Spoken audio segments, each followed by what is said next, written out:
Ok, ya está grabando. Bueno, hoy vamos a dar inicio a la serie, ¿verdad? Que se llama Identidad Teológica Personal del Creyente. Esta serie la comenzamos en este día debido a que, bueno, por propósitos de Dios, ya la iglesia se dividió en tres grupos: el sector del centro, el sector de Judivana y el sector de acá de Maravén, que correspondería a La Puerta, Maravén y los sectores aledaños. Una de las cosas que quiero que tengamos presente es que vamos a ponerle un nombre a nuestro grupo. Y entonces, bueno, cuando vayan anotándolo y cuando traigan las propuestas, por mayoría, entonces vamos a escoger cuál va a ser el nombre de nuestro grupo, ¿ok? Amén. Punto número 1. Bueno, sí, esta guía la elaboró el hermano Cristian. Nosotros, por lo menos en el caso de mi persona, que soy el líder, acá yo la voy a complementar y además de fomentar de que todos vayan a participar. Esta serie se trata acerca de la ortodoxia, ortopatía y ortopráctica, que son las tres ortos, por decirlo así, que nosotros como cristianos debemos procurar estar equilibrados: ortodoxia, ortodoxo, ortopatía y ortopráctica. Hoy vamos a estudiar, que entramos en el capítulo número 1, que se llama Todos somos ortodoxos. Y vamos entonces a buscar el significado de lo que significa la palabra ortodoxia o ortodoxo, valga la redundancia. Yo la busqué, pero la busqué en unos diccionarios. Entonces vamos a buscar un momento por acá, la voy a desglosar y la vamos a discutir. Ortodoxia, ortodoxo, dice: rectitud dogmática o conformidad con el dogma católico. Dice también así: conformidad con la doctrina fundamental de cualquier religión o sistema. Y dice: designa también comúnmente el conjunto de las iglesias cristianas ortodoxas. Otra definición dice acá: conforme con el dogma católico, conforme a la doctrina fundamental de cualquier religión o sistema, calificativo que sus adeptos dan a la religión cismática griega y a la rumana, o perteneciente relativo a esas religiones. Entonces, ¿qué podemos más o menos deducir qué es lo que corresponde al concepto de ortodoxia, ortodoxo? Madre, de los conceptos que acabamos de leer, ¿qué te parece? Bueno, no sé. Eran varios que repetiste el que dijiste. Sí, bueno, de lo que por lo menos podemos deducir que significa la palabra ortodoxo es lo relacionado a la doctrina fundamental de cualquier religión, ¿ok? Y nosotros, como bien sabemos, la palabra doctrina está relacionada con la palabra enseñanza, que es lo que significa. Entonces, la ortodoxia viene siendo como el conocimiento. Por eso que se dice que todos somos ortodoxos. Es correcto. Ahora, ¿cuál es el pasaje base con el que nosotros vamos a tomar esta afirmación? Es la que está en capítulo Juan, versículo 5, 39. Juan 5, 39. Ajá. Y Jesucristo muy claramente lo afirmó. Aquí en la versión Reina Valera dice, búscalo allí, Juan 5, 39. Es allí Jesucristo que está hablando con los fariseos.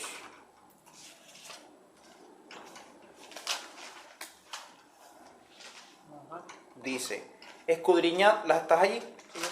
Escudriñad las escrituras, porque a vosotros os parece que en ellas tenéis la vida eterna, y ellas son las que dan testimonio de mí. En esta versión dice escudriñad, pero en la versión textual dice escudriñáis las escrituras, porque el contexto en el que está en ese pasaje es que está Jesucristo hablando con los fariseos, que ellos no creían en él, no lo aceptaban. Entonces él mismo les dice: bueno, escudriñáis las escrituras, porque ustedes creen que en las escrituras tienen la vida eterna, pero las mismas escrituras son las que dan testimonio de mí. Entonces por eso es que nosotros afirmamos que todos somos ortodoxos. Ahora, también quería hacer mención acerca del punto, el título. Esta serie se llama Identidad Teológica Personal del Creyente. ¿Por qué se llama identidad? Porque es lo que nosotros somos. ¿Por qué se llama teológica? Hay que entender el significado de la palabra teología. ¿Qué es lo que significa la palabra teología? Del griego teos, que significa Dios, y logía, estudio. Entonces la palabra teología significa el estudio o el conocimiento de Dios. Algunos dicen, algunos estudiosos, por decirlo así, dicen, no, Dios no se estudia, Dios se conoce. Es una afirmación errada, porque por supuesto que debemos conocer a nuestro Padre, porque si nosotros lo conocemos, como está registrado en las Escrituras, entonces tenemos unas ideas correctas acerca de lo que es Dios, por ende nos vamos a relacionar con Él correctamente, por ende vamos a adoctrinar o enseñar correctamente, y por ende finalmente nosotros vamos a llevar a la práctica sus principios de manera correcta. Por eso es que la teología juega un papel fundamental, la doctrina de la oración, la doctrina de la ofrenda, la doctrina de la iglesia, o sea, tantas doctrinas que deben ser estudiadas en sus contextos, y eso forma parte de la teología. ¿Ok? Entonces, seguíamos acá. Definimos entonces qué es lo que significa la ortodoxia. ¿Ok? Ahora, fíjense ustedes acá. Debemos nosotros tomar en consideración el siguiente aspecto, de que debemos identificar el rango que abarca la ortodoxia en la iglesia y el creyente. ¿Ok? Vamos a identificar el rango. El rango que abarca la ortodoxia en la iglesia y en el creyente.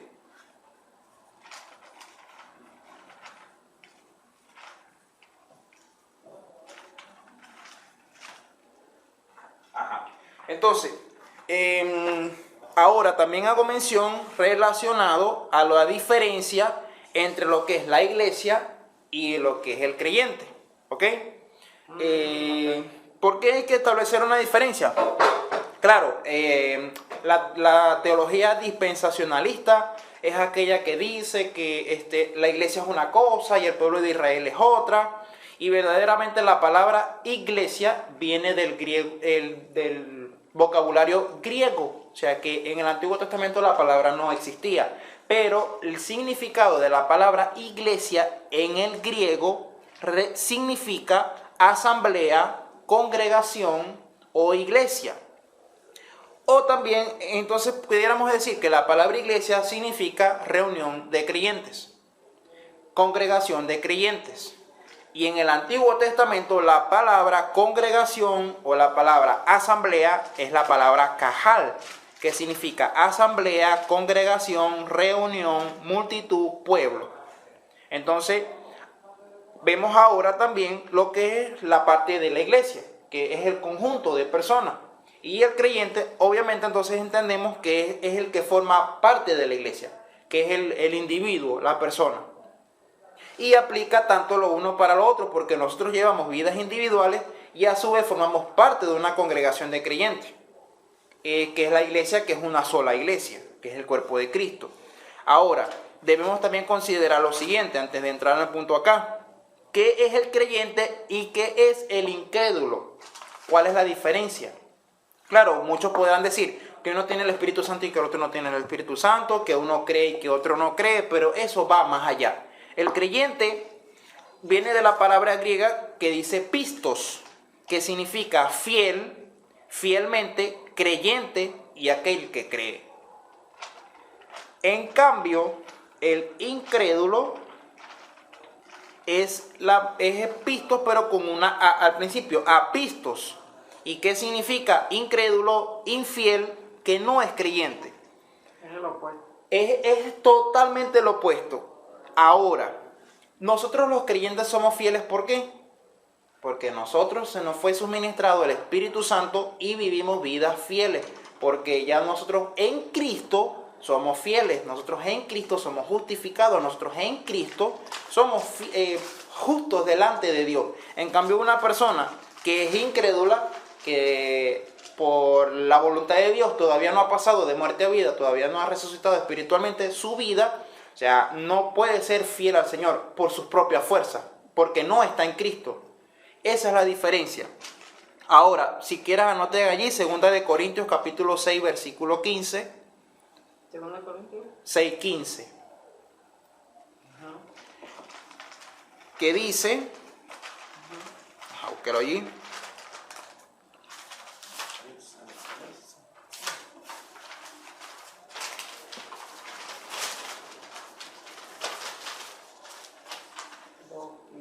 Seis, 15.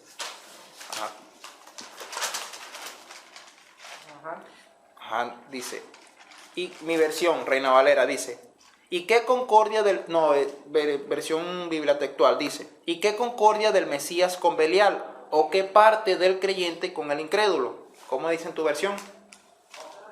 2 de Corintios 6, 15. Ajá, dice. Usar otra cita. Ajá, pero ¿qué dice? 2 de Corintios dice, ¿o qué acuerdo tiene el templo de Dios con los ídolos? Porque nosotros somos el templo del Dios vivo, como Dios dijo. Habitaré en ellos y andaré entre ellos, y seré su Dios, y ellos serán mi pueblo. Ok, ya déjame entonces revisar aquí para ver. Ajá. Pero ¿qué da a colación la cita que yo quiero hacer mención? Que por más que una persona incrédula se esfuerce en hacer las cosas que a Dios le agradan, igualmente la ira de Dios permanece bajo esa persona, porque esa persona delante de los ojos es infiel. Y no ha nacido de nuevo, y por no estar en Cristo, porque recordemos que nosotros en Cristo es que somos aceptados delante de Dios, porque a nosotros se nos es imputada su justicia, su perfección. Y cualquier persona que no esté en Cristo, por más que se esfuerce, nunca va a poder reunir esos requisitos que Dios demanda para los que quieran estar en Él. Vamos a buscar aquí 2 Corintios 6, 15. Ya. Esa misma es. ¿Estás buscando qué? Primero o 2 Corintios? 2 Corintios. Pero tú en tu Biblia. Sí. Bueno, dice, No importa. ¿y qué concordia Cristo con Belial o qué parte del creyente con el incrédulo? Eso lo dice aquí también. Ok, bueno, seguimos. Ajá. Otro también ahora, también vemos que también debemos tener en consideración que hay distintos tipos de personas incrédulas, ¿ok? Que son los incrédulos que están, todos están ciegos, por supuesto, pero hay otro tipo de incrédulos que además de que no les ha resplandecido la luz del Evangelio, ellos son utilizados como piedra de tropiezo para las obras del Señor. Y si vamos a Hechos, capítulo 13, versículo 9, allí vemos al apóstol Pablo que estaba discutiendo con un mago que era tropiezo en la predicación del Evangelio. Que él estaba predicando a un mago. Y Pablo estaba con el procónsul Sergio, un hombre prudente. Mandando a llamar a Bernabé y a Saulo, deseaba oír la palabra de Dios. Pero el mago, Elimas, pues así se traduce su nombre, les resistía, intentando apartar al procónsul de la fe. O sea que ese mago en ese momento, además de que era incrédulo, estaba haciendo tropiezo para la predicación del Evangelio con el procónsul. ¿Y cuál fue la palabra que le dio el apóstol Pablo? 13, 9 y 10. Hechos 13, 9 y 10 dice: entonces Saulo, que también es Pablo, lleno del Espíritu Santo, fijando en él los ojos, dijo: oh, lleno de todo engaño y de toda maldad, hijo del diablo, enemigo de toda justicia, ¿no cesarás de trastornar los caminos rectos del Señor? Allí vemos entonces una persona que además de que es incrédula, está haciendo tropiezo para la predicación del Evangelio y para que una persona pueda escuchar. Y el apóstol tomó la autoridad y bueno, después le dijo que iba a quedar ciego y todas esas cosas. Ahora, habiendo definido entonces lo que corresponde a la iglesia, el creyente, el no creyente o incrédulo, exactamente, porque a veces uno, ay, pero pobrecito, no, es incrédulo. Y todo lo que él pueda hacer delante de Dios no lo va a aceptar el Señor porque no está en Cristo. Ahora, Tenemos acá, como dijimos, la ortodoxia, tanto para la iglesia como para el creyente. Y entonces aquí vamos a hacer dos o flechas opuestas, por decirlo así. Entonces tenemos lo que es la verdad, ¿verdad? La que es absoluta. Y la falsa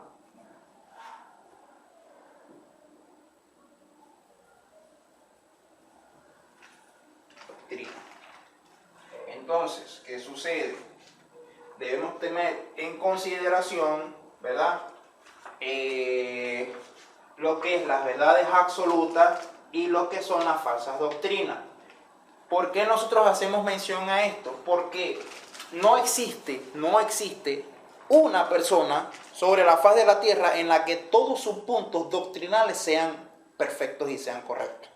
No hay una sola religión, por decir religiones, que nosotros no estamos en religión, pero por decir religiones, que en la que todos sus puntos estén 100% absolutos. No lo existe. Vemos casos de que hay unos que son dispensacionalistas, pero predican el evangelio. Tantos puntos en los que uno a veces dice, no, pero es que eso es una verdad. ¿Ok?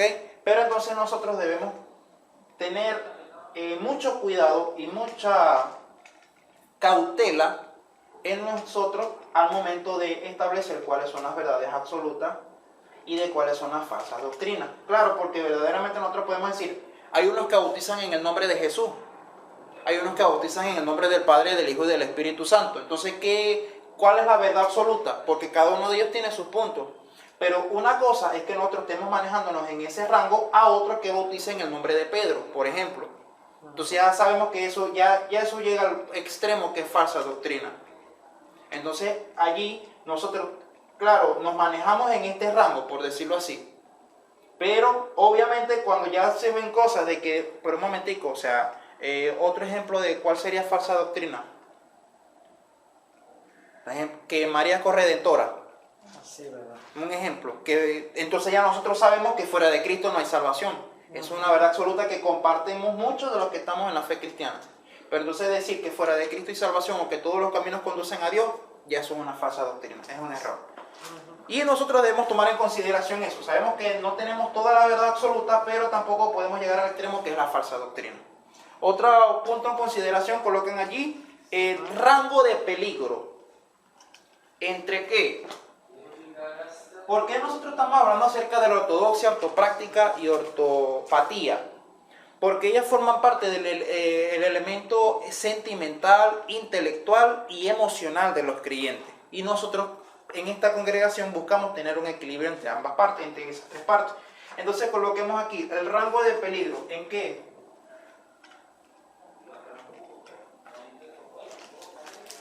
Las mismas flechas opuestas. Entre intelectualismo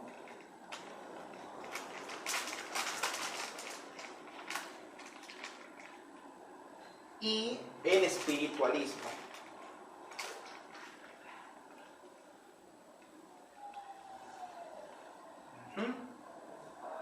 Entonces, ciertamente nosotros somos alma, cuerpo y espíritu.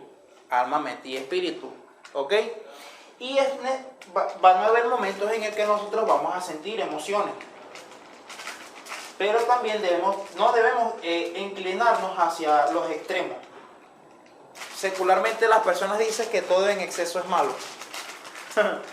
Es un dicho secular. Ahora, ¿cuáles son los rangos de peligro? El intelectualismo. ¿Qué definimos como intelectualismo?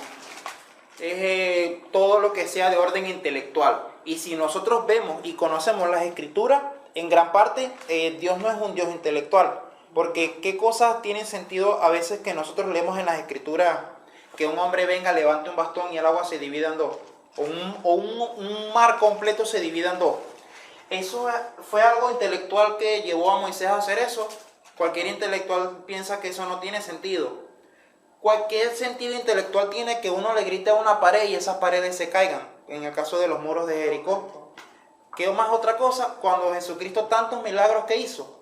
O Jesucristo que reprendió a la fiebre de la suegra de Pedro. ¿Cómo se reprende a una fiebre? Que una fiebre es algo inanimado. O sea, ¿acaso la fiebre tiene vida por sí propia? Entonces, No podemos llegar al extremo de intelectualismo porque Dios es un Dios de fe. Y Dios a veces nos manda a hacer cosas que no tienen sentido, que no tienen coherencia intelectual, pero nosotros tenemos que hacerlas porque Dios es un Dios de fe. Y sin fe es imposible agradar a Dios. Pero entonces, exactamente, y entonces uno ve y dice, pero es que eso no tiene sentido. A los intelectuales no les entran pues tantas doctrinas, tantas cosas del Señor, porque para ellos buscan siempre llegar a la lógica, a su intelectualidad, que es demostrable, porque muchos científicos han demostrado que las cosas que registra la palabra de Dios son demostrables, como el día de que el Dios paró un día. Y los científicos de la NASA demostraron en el calendario sacando las cuentas ellos y establecieron que a la Tierra le faltan 24 horas. Uno de los eruditos que llegó a esa conclusión dijo, pero yo conozco, era cristiano y conocía la Biblia. Yo sé que Dios paró un día la Tierra, extendió 24 horas de más. Y eso fue algo intelectual y ellos llegaron a la conclusión de que por eso es que la Tierra le faltaron o le sobraron 24 horas. Y lo buscaron en la Biblia. Es demostrable, pero eso a nosotros no quiere decir que todo el tiempo tengo que demostrar que eso no entra en mi lógica, que no lo entiendo. A veces van a suceder cosas así. Por otra parte, o yéndonos al otro extremo, que es la parte espiritualista, es la parte en la que, ¿cómo decirlo? Que todo tenemos que buscarle lo místico. O sea, que esta música me gusta y esta no me gusta. Que esta me hace sentir y aquello no me hace sentir. Que este pastor predica así y aquel predica más frío. Que esta es una iglesia muerta y que esta está avivada. Entonces no debemos hacer ese tipo de cosas o espiritualizar todo. Vamos a crear una atmósfera de gloria. Crear una atmósfera de gloria, ¿cómo es eso? Vamos a hacer que venga la presencia de Dios. O sea, ya eso entra en el espiritualismo, porque la palabra dice que ya nosotros en Cristo tenemos libre acceso a la presencia de Dios. Entonces debemos tener cuidado con esos rangos de peligro, ¿ok? Ahora, vámonos entonces a lo que son los rangos de seguridad, ¿ok? Que son los que a nosotros nos ayudan. Si no me equivoco, Sugel Michelin dice, nosotros debemos levantar paredes doctrinales en la congregación ni tan altas que no sean así absolutas y que no sean modificables, ni tan bajas como que para que venga cualquier persona la salte y entonces venga a traer cualquier tipo de doctrina loca, la iglesia se las crea, sino que con estos rangos de seguridad, entonces ya uno sabe, momentico, ten cuidado, ¿ok? ¿Cuáles son esos rangos de seguridad? Las mismas flechas opuestas.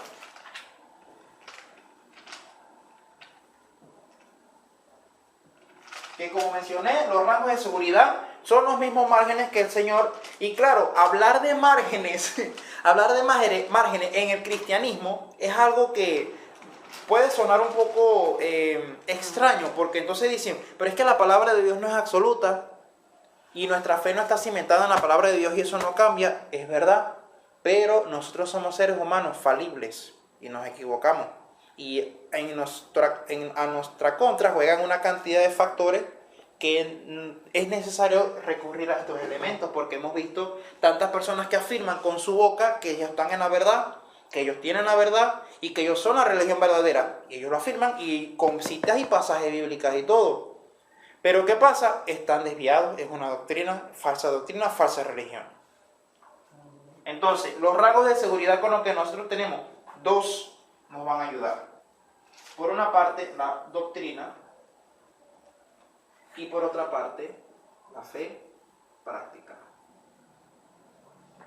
Nuevamente, por una parte la doctrina y por otra parte la fe práctica. Ajá.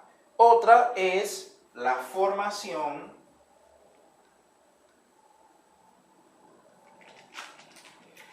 y el extremo es la vida devocional. Y estos puntos aquí son bien interesantes. ¿Por qué? Porque nosotros como congregación, por eso mencioné en un principio de que la teología es muy importante, porque ellos nos enseñan a establecer las doctrinas.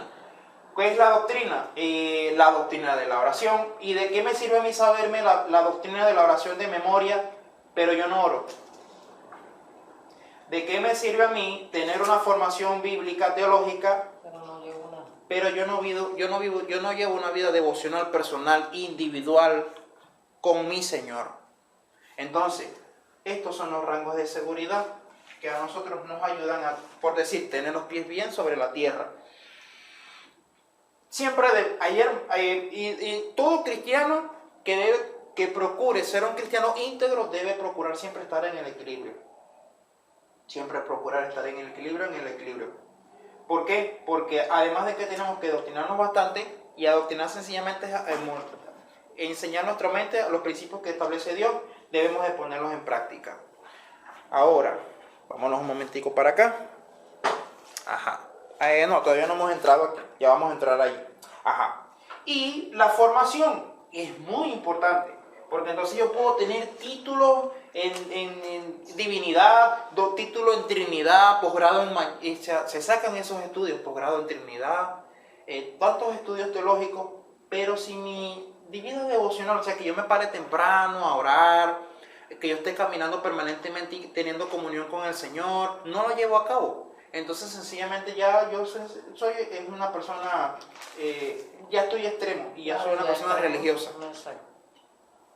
Pero tampoco puedo ser el extremo, que es la fe práctica, porque entonces es donde vemos la mayor cantidad de errores que se ven hoy en día. Que muchas personas dicen, yo quiero hablar con Dios. Dios te salve María, llena eres. O sea, ya eso es un error. Porque tú quieres llevar a la práctica una comunión con el Señor, pero tu doctrina está errada. Y no puedes hacerlo de esa manera. Yo quiero llevar a cabo una fe práctica. La Biblia me dice que yo tengo que llevar a cabo buenas obras. Señor, yo estoy haciendo tantas obras y con eso me voy a ganar mi salvación, ¿verdad? Tú estás practicando la fe cristiana porque estás aplicando principios, pero tu error es doctrinal porque por obras no se gana la salvación, por decirlo de esa manera. Y bueno, entendemos entonces que es la vida devocional. ¿Cuánto tiempo yo le dedico al Señor cuando me despierto y cuando me acuesto a dormir?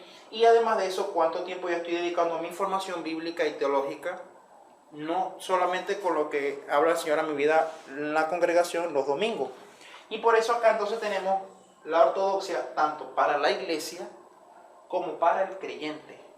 Porque somos parte de una congregación, somos parte de la iglesia, pero también nosotros tenemos una relación individual como cristianos creyentes.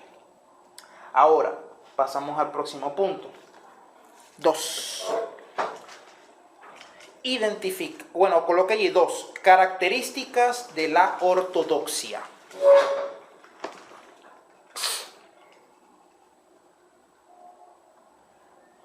Las características son 3, pero vamos a mencionarlas una por una. A. Características personales. ¿Cuáles son esas características que tiene la ortodoxia a nivel personal? Que cuando uno las ve, uno dice, la broma, esta persona es ortodoxa. Por esta característica que vamos a ver acá. Ajá, coloque ahí una pestaña. Amor a las escrituras. Esa es una característica ortodoxa en una persona. Porque estamos hablando de características personales. Ajá. Amor a las escrituras. Coloque allí las citas que vamos a buscar. Hechos 17:11. Salmo 119:77. Salmo 119:92. ¿Salmo qué? 119:92 y Salmo 119:97. 119:97. Ajá, 97, ok. Ajá, mamá, busque allí entonces Hechos 17:11.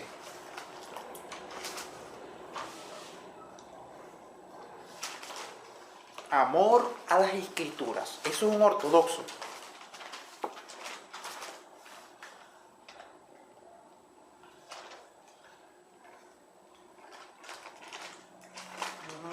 ¿Qué dice? Estos eran más nobles que los de Tesalónica, escudriñando diariamente las escrituras, pues recibieron la palabra con toda solicitud, escudriñando diariamente las escrituras para ver si estas cosas eran así. Excelente. Entonces aquí vemos un carácter que dice, eran más nobles. Eso denota nobleza. Recibían la instrucción con nobleza y además de eso escudriñaban. Pero fíjense lo que dice, escudriñando cada día, todos los días. O sea que no era bueno, está bien. No, ellos de una manera noble buscaban y escudriñaban en las escrituras para ver si lo que ellos estaban recibiendo era correcto, era bíblico. Eso es una característica de una persona ortodoxa. Ahora vamos a los salmos. Y están excelentes esos salmos. 119, 77, 92 y 97.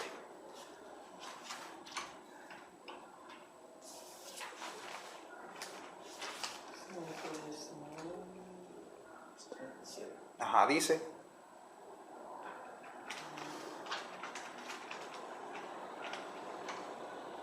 Venga a mí tu compasión, para que viva, porque tu ley es mi deleite.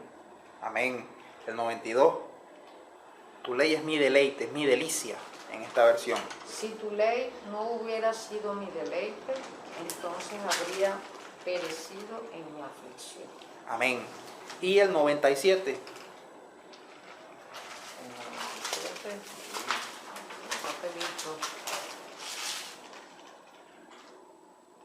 Cuánto amo tu ley, todo el día es ella mi meditación. Entonces allí vemos, todos los días. Allí vemos las características de una persona y les digo una cosa. Ortodoxa. Es correcto, ortodoxa. Y una característica personal. Ahora, fíjense una cosa. Hoy en día se está malinterpretando el pasaje que dice, la ley mata. La mucha letra mata. Eso es una mentira que se está agarrando un texto fuera de contexto. Porque por supuesto que si cualquier persona que quiera vivir a la ley, a la justicia de la ley, es muerte. Ese es el contexto en el que está explicando ese pasaje. Pero todo hijo de Dios debe tener un amor personal a las escrituras, a escudriñarlas, a investigarlas. Sí. Ahora, segunda viñetica. Sí, la segunda característica. ¿Vale? Necesidad y urgencia de inquirir diligentemente. Inquirir es así como por correr a ponerlo en práctica. Los pasajes que vamos a utilizar ahora son Salmo 94:12, Salmo 48, Santiago 95 y Hebreos 12:6. A efectos de tiempo, entonces mamá busca tú los salmos y yo busco las otras dos. Salmo 94:12. Yo conozco los salmos. Ajá. Y yo leo las otras dos. Salmo 94:12.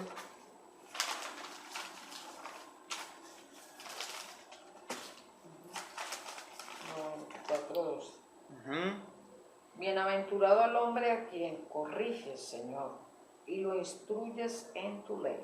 Amén. Y el 48.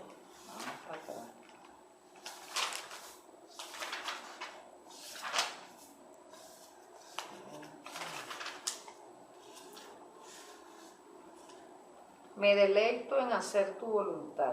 Dios mío, tu ley está dentro de mi corazón. Amén.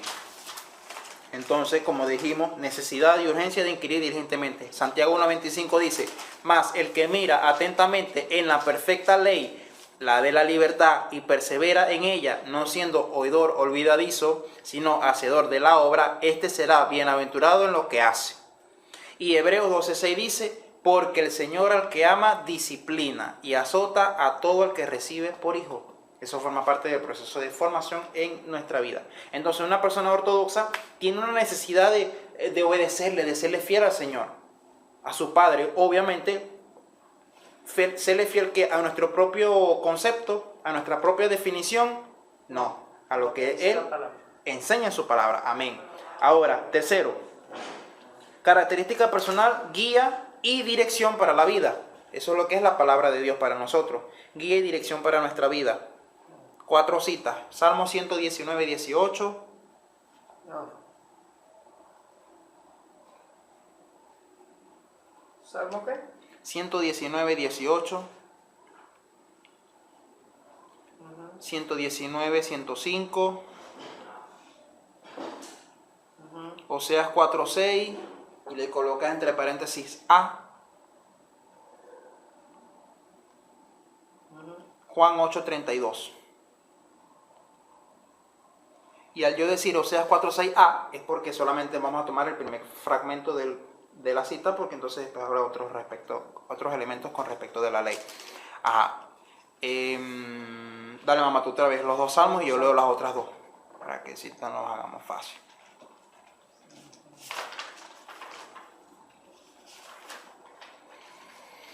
Guía y dirección para la vida. Eso es lo que nosotros los ortodoxos debemos de procurar. Salmo 119. 18. Abre mis ojos para que vea las maravillas de tu ley. Amén. Y el Salmo 119, 105.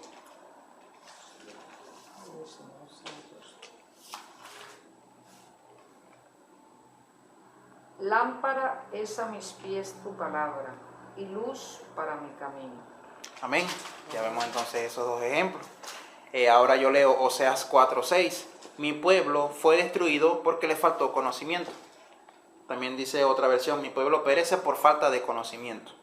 Y Juan 8, 32 dice, conoceréis la verdad, os hará libres. Conoceréis la verdad y la verdad os hará libres. ¿Ok? Vamos entonces ahora al otro punto. La viñetica.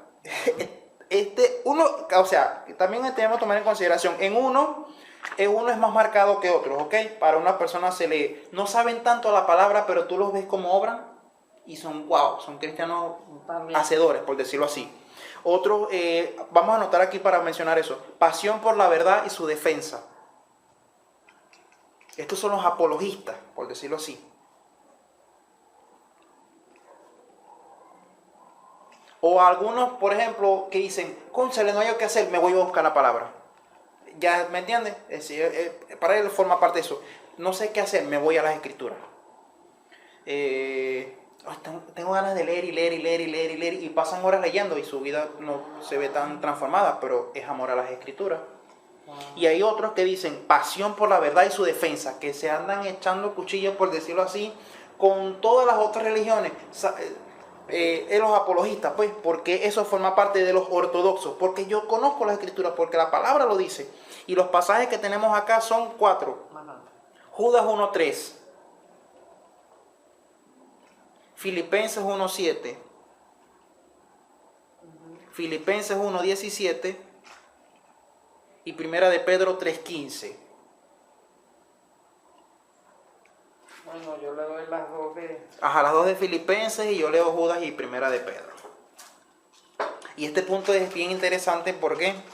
Porque aunque todos estamos llamados a amar las escrituras, a practicar las escrituras, a buscar las escrituras para tomar nuestras decisiones, y también estamos llamados a defender la verdad, ¿ok? Defender la verdad, porque muchas veces el enemigo, para confundir a las personas y hasta incluso para querer venir a introducir herejías destructivas en la congregación, trae esas cosas y nosotros tenemos que estar dispuestos a defenderlo. Yo voy a leer, lea Filipenses primero, 1:7. Es justo que yo sienta esto acerca de todos vosotros, porque os llevo en el corazón, pues tanto en mis prisiones como en la defensa y confirmación del Evangelio, todos vosotros sois participantes conmigo de la gracia. Amén. En la defensa y confirmación del Evangelio. Pablo. Y el 17 dice, aquellos proclaman a Cristo por ambición personal, no con sinceridad, pensando causarme angustia en mis prisiones. Ya va. En versiones cambia 16 y 17. Debe ser esa por leer 16. Esto lo hacen por amor, sabiendo que he sido designado para la defensa del Evangelio. Aquellos proclaman a Cristo por ambición personal, no con sinceridad, pensando causarme angustia en mi prisión. Ok, entonces, en el versículo 16 dice, sabiendo que estoy puesto, ¿qué? En defensa del Evangelio. En defensa del Evangelio. Nosotros tenemos que tener también esa actitud. Nosotros estamos llamados y puestos a defender el Evangelio. Ahora, primera de Pedro 3:15 dice, sino santificad a Dios el Señor en vuestros corazones y estad siempre preparados para presentar defensa con mansedumbre y reverencia ante todo el que os demande razón de la esperanza que hay en vosotros. Entonces aquí hay que tener un poco de discernimiento, porque esta es primera de Pedro 3:15, dice, está siempre preparados para presentar defensa con mansedumbre y reverencia. Vemos lo que dice ahora Judas 1:3. Amados, por la gran solicitud que tenía de escribiros acerca de nuestra común salvación, me ha sido necesario escribiros exhortándoos a que contendáis ardientemente por la fe que ha sido una vez dada a los santos. Entonces, por una parte te dice mansedumbre y reverencia, y por otra parte te dice contender ardientemente. ¿Cuál es la actitud que nosotros debemos tener? La que el Señor ponga en nuestro corazón. Pero lo que nos podemos ver aquí es que si, por la práctica también, si la persona viene y nos dice, explícame eso como es ser cristiano, explícame eso de Cristo, explícame eso del Evangelio, obviamente le vamos a hablar con reverencia y mansedumbre. Pero en cambio, si viene una persona que empieza a decir, no, porque ustedes los cristianos, porque ustedes los cristianos, porque ustedes los cristianos, entonces obviamente ya está atacando nuestra fe. Y claro, no devolváis mal por mal, pero al momento de que quieran venir a incurrir en contra de nuestra fe o de los principios que nosotros por la palabra de Dios practicamos, debemos contender ardientemente. Yo conozco hermanos que recientemente publiqué acerca de que nosotros no debemos orar declarando, cancelando, anulando y todas esas cosas, y el hermano me puso amén, excelente, así es. Yo después publico respecto de la doctrina de la Trinidad y el mismo hermano dice, no, que esa doctrina no es de la palabra, que esa doctrina no es bíblica, que no estoy siendo cristiano, que tal. Entonces a veces se presentan ese tipo de casos. Seguimos entonces, ya con eso terminamos lo que son las características personales. Una persona ortodoxa tiene amor a las escrituras, amor a poner eso en práctica, buscar la palabra de Dios para dirigir su vida y tiene una pasión por la verdad y su defensa. ¿Ok? Ahora, características ministeriales, que también es importante.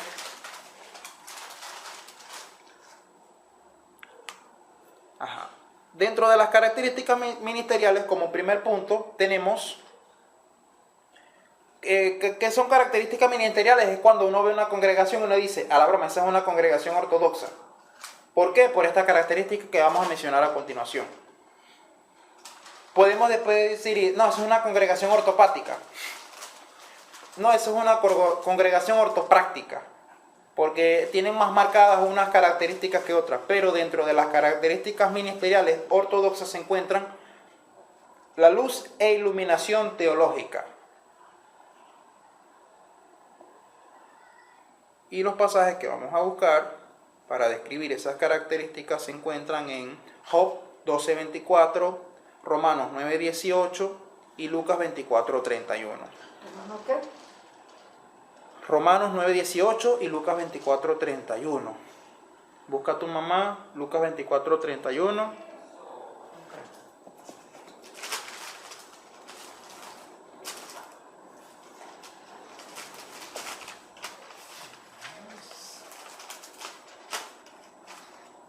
Yo leo acá Job 12:24, dice,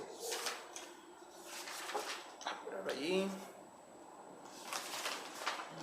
Ajá. Entonces yo leo Job, ve lo que dice aquí. Él quita, hablando acerca del Señor, por supuesto, Él quita el entendimiento a los jefes del pueblo de la tierra y los hace vagar como por un yermo sin camino. Romanos 9:18. De manera que de quien quiere tiene misericordia y a quien quiere endurecer, endurece. Haciendo mención al Señor. Y Lucas 24:31 dice. Ajá, aquí también se ve claro. Entonces le fueron abiertos los ojos y le reconocieron, pero él desapareció de la presencia de ellos. Entonces le fueron abiertos los ojos, dice. ¿Por quién? Por el Señor. ¿A quién? A los que estaban allí con Jesús. Y vemos entonces que congregación ortodoxa recibe luz e iluminación teológica, porque entendemos que esa sabiduría no viene de parte nuestra, esa dirección no viene de parte de nosotros, sino que a nosotros por gracia y misericordia nos es dada la sabiduría y el entendimiento correcto de las Escrituras. Por eso es que vemos tantas doctrinas, tantas sectas, tantas mentiras, porque su conocimiento y su revelación no viene de parte de Dios. Están entregados a las manos del Satanás o a sus propios deseos, a sus propias concupiscencias. A veces vemos, y en esto dijo algo bien gracioso que decía de un predicador de la prosperidad. Entonces decía, ven congregación, ¿cuál es la paradoja del arca de Noé? Que Dios quiere que tengas un yate. Entonces, todo el mundo fue, o sea, porque ya su mente está tristemente cauterizada y condicionada hacia lo que es la prosperidad. Y bueno, sí, nosotros debemos seguir orándole a Dios para que eso nunca nos suceda. Segunda característica de un ministerio ortodoxo, instrucciones vitales prácticas. Promueve, instruye, da, comparte instrucciones vitales prácticas. 2 versículos bíblicos que trabajamos.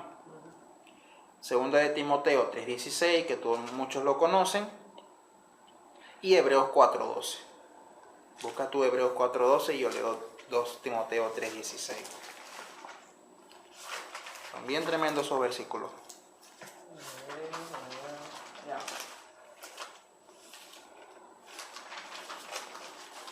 Segunda de Timoteo 3:16 y Hebreos 4:12.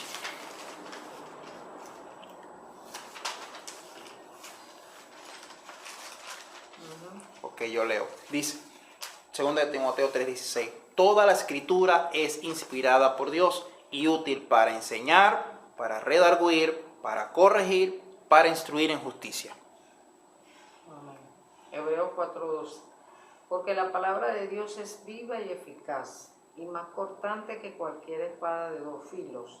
Penetra hasta la división del alma y del espíritu, de las coyunturas y los tuétanos, y es poderosa para discernir los pensamientos y las intenciones del corazón. Amén. Entonces, bueno, allí vemos entonces. Está claro, eso está claro, sí, no hay que agregar mucho. Como tercer punto, que es una característica ministerial ortodoxa, define y establece doctrinas.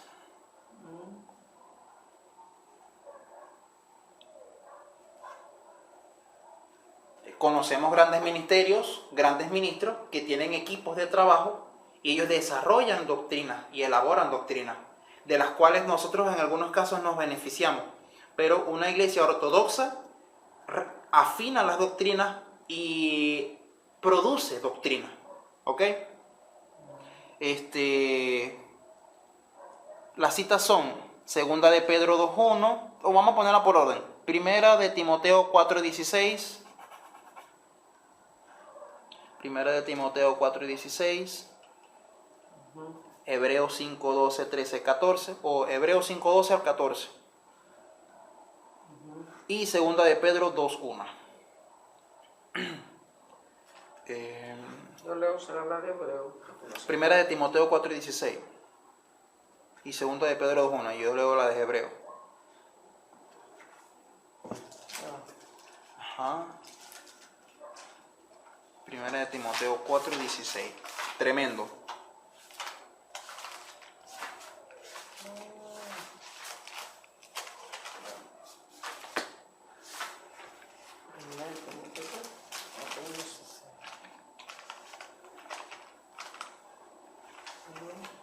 Ajá, ¿qué dice?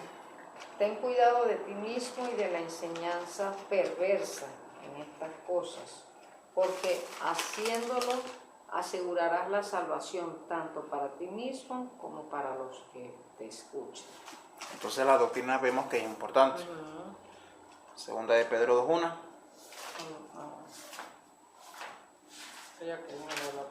Que es algo que nosotros aquí nos está dando una advertencia muy importante.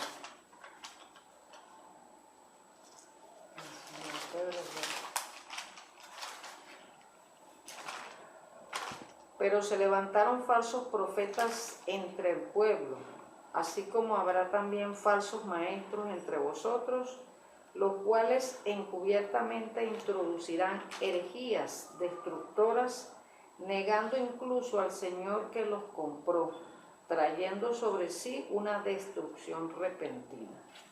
Amén. Bueno, ahora dice, falsos maestros, falsos profetas, Herejías. y introducirán encubiertamente. Que no tenemos que estar aprestos para cualquier doctrina rara por ahí que quiera venir a engañar al pueblo de Dios. Hebreos 5, 12, 14 dice, porque debiendo ser ya maestros, después de tanto tiempo, tenéis necesidad de que se os vuelva a enseñar cuáles son los primeros rudimentos de la palabra de Dios. Y habéis llegado a ser tales que tenéis necesidad de leche y no de alimento sólido.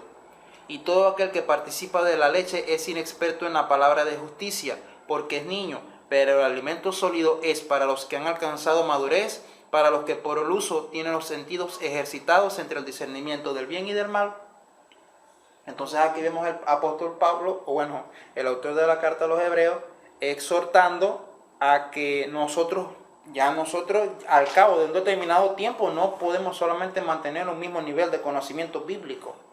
Ya debemos, por supuesto, crecer, avanzar, no conformándonos solamente con un cristiano que solamente su alimento espiritual sea una hora de prédica dominical y de resto no tiene devocional, no lee la Biblia, no estudia doctrina, no tiene nada.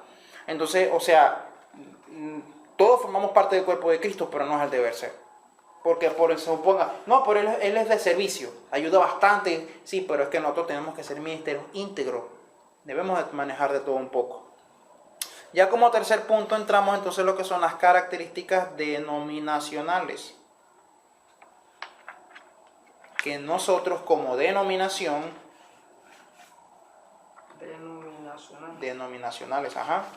vemos evidentemente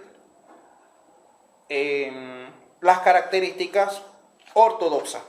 A quienes nosotros dentro de las corrientes cristianas vemos que tienen una ortodoxia bastante marcada: reformados, bautistas,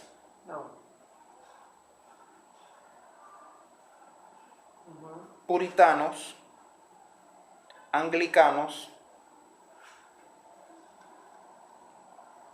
presbiterianos, a los que se conoce como sana doctrina. Ese es otro de los de la sana doctrina. Bautistas reformados, entre otros.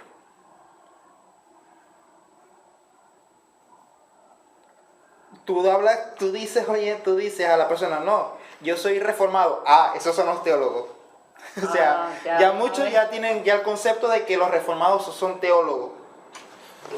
Claro, como nosotros sabemos, hay hay reformados cesionistas y continuistas. Cesacionistas o continuacionistas. Pero ya, gracias a Dios, pues hay una marcada referencia de que una persona reformada conoce a profundidad las escrituras. Y que esperemos que sigamos siendo así. Ahora, coloque allí aspectos positivos.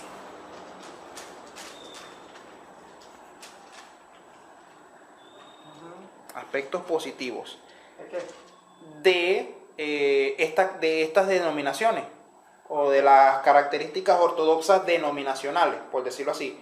¿Qué es lo bueno que tenemos que agarrar de los reformados, por decirlo coloquialmente, pues? Inclinación académica.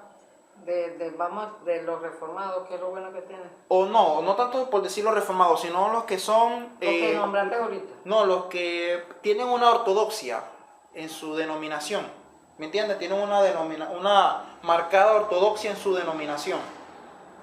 Yo le estoy mencionando quiénes son los que son ortodoxos. Pero fuera de los reformados deben haber otros. ¿Me explico?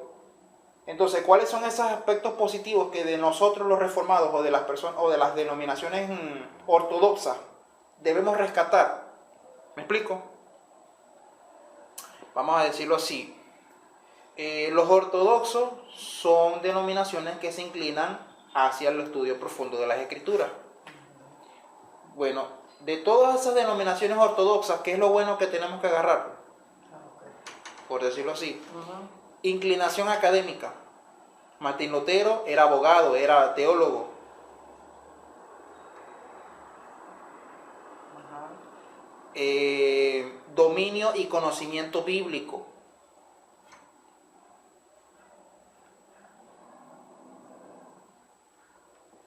Claras definiciones de fe. Nosotros siempre, vamos a establecer bien qué es esto, a la luz de las escrituras. No nos gusta dejar nada de manera ambigua, hasta lo que el alcance del Señor nos lo permita. Tenemos meditación y autopredicación. Hombres como Charles Spurgeon, las personas que vivieron en la época y que lo conocieron decían que pasaba horas meditando por sí mismo. Y se autopredicaban ellos mismos, se hablaban ellos mismos las escrituras. Enfoque evangélico y cristocéntrico en todos sus aspectos. En la predicación, en las actividades, en todo son cristocéntricos. Y no tanto que lo digan, porque muchas personas dicen, no, somos centrados en la cruz, pero cuando ven sus actividades, eso es mentira. Pero cuando tú escuchas las prédicas reformadas o las prédicas ortodoxas, a la luz de las escrituras, verdaderamente son cristocéntricas. Eso es lo bueno, eso es lo positivo que hay que rescatar de ello. Ahora, lo negativo que debemos evitar, que son características negativas que nosotros no debemos imitar, pero también es evidente en los ortodoxos, ¿cuáles son? Rigidez emocional. Conocemos uno de los predicadores de bastante referencia y ver una prédica, eso es muy intelectual, o sea, aburre, por decirlo así, pues. Rigidez emocional. Segundo, apatía evangelística. ¿Por qué tienen apatía evangelística? Porque entonces si ya saben quiénes son los que van a creer, cuándo van a creer y dónde van a creer, entonces ellos dicen, no, yo no me doy mala vida por eso. Le da mucho peso al tradicionalismo.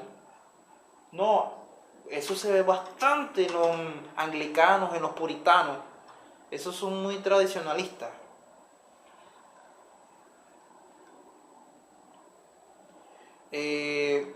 Tienen otro punto negativo, sobrevaloración histórica. Le dan mucho peso. No al nivel escritural, pero sí al nivel histórico. A las cosas que hacen, a las actividades que hacen. Ellos hablan porque, vamos a decir, tantos reformadores, John Knox, y en la iglesia de no sé cuándo, en el siglo no sé qué quién. Eso permanentemente son sus citas. A veces no son tan bíblicos, sino que son más históricos. Porque Lutero, su confesión de fe, no sé cuál dice. No decimos que no, pero no se puede llegar a ese extremo. Orgullo doctrinal. Claro, cuando uno tiene tanto manejo bíblico y tiene tanto conocimiento, corres el riesgo de caer en ese punto. Y el sectarismo, que conozco reformados que dicen que nosotros solamente somos los únicos reformados, verdaderos, los demás son falsos reformados. Eso es un sectarismo. El título de reformado, ¿quién dice que uno lo tiene y quién dicen que otros no? Entonces se carre. Y claro, al tú manejar la escritura, entonces dice, no, yo tengo la verdad. Solamente yo tengo la verdad y no podemos caer en ese punto. Entonces, bueno, esas son las características ministeriales, denominacionales que tienen las congregaciones ortodoxas. Y rescatamos las partes positivas y desechamos las partes negativas. Ya para finalizar, tenemos acá que dice: clasificar una enseñanza de la escritura por 3 estados exegéticos. Por la lectura del versículo, por la interpretación del versículo y por la aplicación del versículo. Esos son los 3 estados exegéticos que nosotros debemos aplicar para desglosar un pasaje, unos pasajes, un libro o las escrituras. Por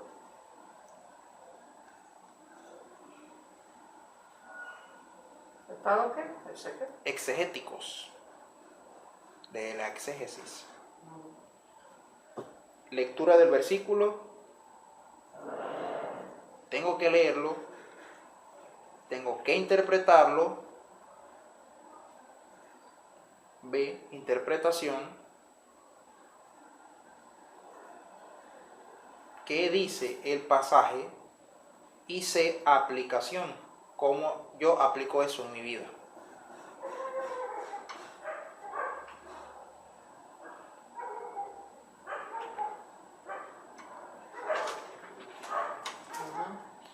Y entonces aquí nos mandan a hacer un ejercicio que dejaremos para la próxima lección. Que dice, hacer el ejercicio con todos los miembros y discípulos del grupo. Se requiere escoger un versículo y leerlo. Luego aplicar una interpretación exegética básica. ¿Y en qué consiste esa interpretación exegética básica? La palabra exégesis viene del griego extraer, sacar lo que ya está escrito. Muchas personas a veces tienen una idea de lo que quieren decir y quieren ajustar los pasajes bíblicos para que estén ajustados a lo que ellos quieren decir. Eso es una interpretación errada, eso se llama torcer las escrituras. ¿Y qué paso vamos a seguir? Con esto terminamos. Leer el versículo, después de leer el versículo, vamos a extraer la idea más importante del versículo. Tomar verbos, predicados y sujetos. Hacer la lectura. Luego vamos a leer el capítulo entero, a leerlo. Luego vamos a identificar quién es el que expresa la idea, identificar quién es el que recibe la idea, quién escribe y a quién dirige esa escrito. ¿Cuál es el mensaje? Sus precedentes, sus consecuencias, por qué lo dijo y a quién lo dijo. Relacionar nuestra vida actual con la enseñanza, los personajes y el mensaje que se envía. Ahí se están aplicando lectura, interpretación y aplicación. Y finalmente comparar e instruir en cómo nos beneficiaría a nosotros la enseñanza. Aplicación. Entonces, bueno, esa la dejamos para la próxima lección. Y esto ha sido la lección por la noche de hoy. Cualquier pregunta, sugerencia o comentario nos las puedes hacer llegar.